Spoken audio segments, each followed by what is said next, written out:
Is it fast? Yes, it is. Is it durable? I think it's pretty durable. Is it race worthy?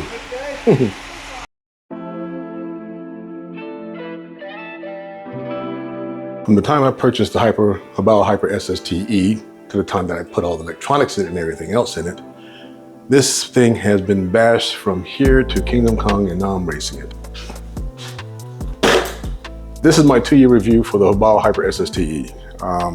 We're gonna go over a few things. Number one, let's talk about durability of this thing. So 2 years of bashing and 2 or 3 months, 4 months of racing. You'd figure there'd be a lot of parts in this thing, right?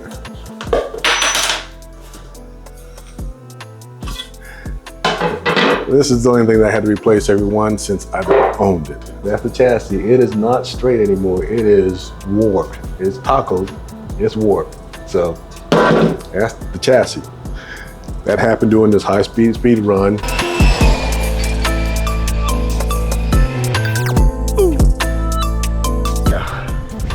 Turn this off.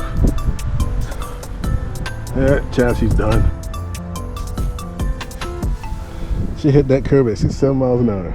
Now, as far as durability, all the jumps, all the bad landings, flips, turns, everything else this thing has had.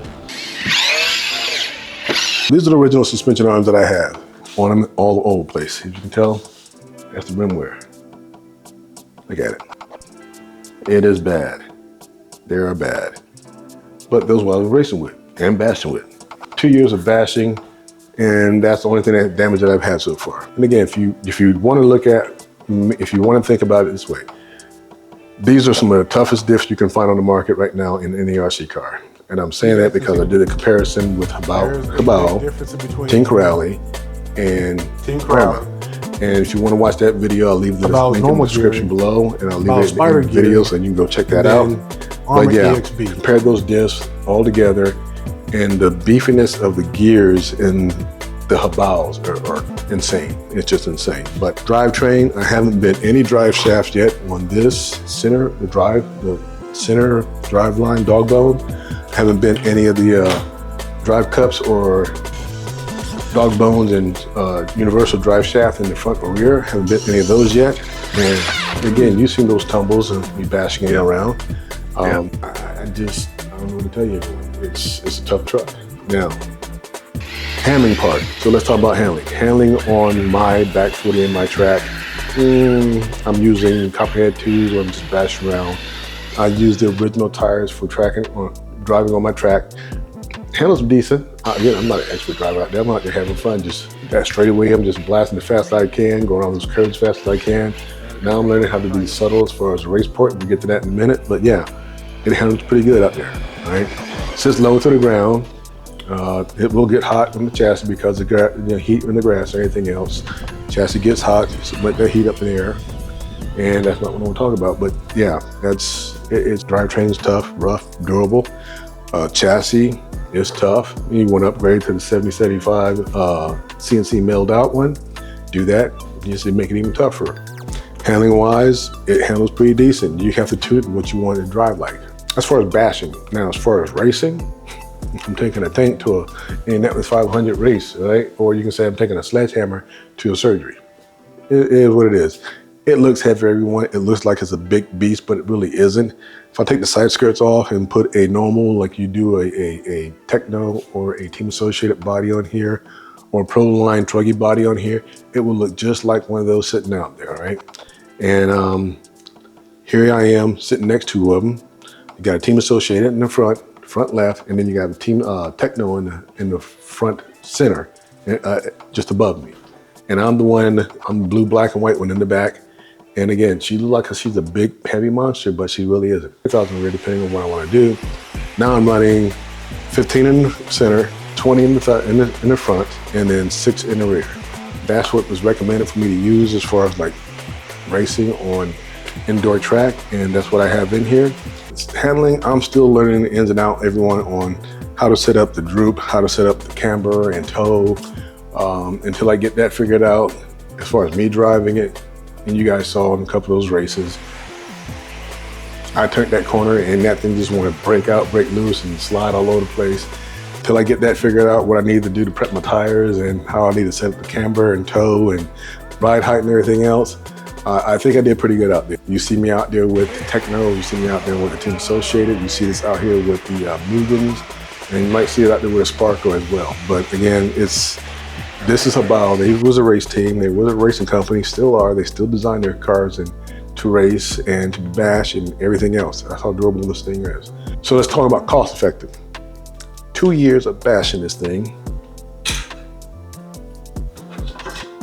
Here's the cost effect. To keep it running, I replaced the chassis with the CNC 7075 chassis.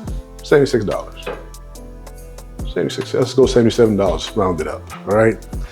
Hinge pin, come in a pack of 4, I've only used one. $7.60. Not bad at all, right? Less than $100, all right?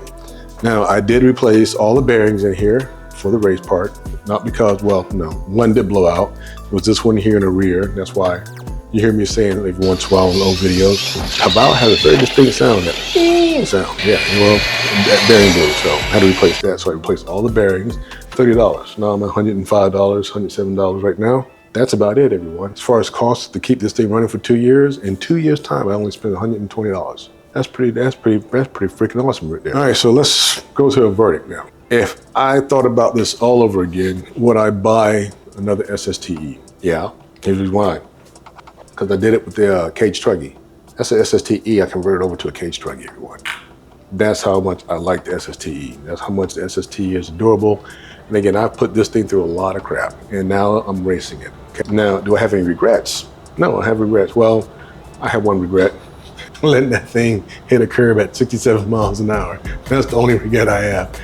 Who do I think the SSTE for? All right, so if you're looking at going a pro in there, I'm not saying that this is not a bad truck. If you want to go with it, everyone. You can do anything you want to it, just like you would do with a Tekno, just like we do a Team Associated. It takes you to dial everything in, to get the right electronics, suspension arms, toe and camber. You might have to get different sway bars and everything else, but you can dial this in to race with the big boys out there as well. All right, so that is it, everyone, on my 2-year review of the Hyper SSTE from HoBao. Got a couple questions for you. Number one, leave in the comments below, right? Are you team racing, meaning are you Team Tekno, Team Associated, Team Mugen, Team Sparko, or are you team, hey, run what you brung? The other one is, do you dare take one of your bashers like this and take it out and go to a race and see what you can do with it? If you are, leave your comment below. If you're not, still leave your comment below. Let me know what you think about that, everyone. If you want to watch something else, everyone, you can watch the diff comparison of Arma, Team Corrali, and HoBao. Or if you want to watch one of the racers, you can watch one of the racings here. On top of that note, everyone, I hope you guys have a nice day. Be careful out there, stay safe, and I'll see you guys on the next one. I'm out.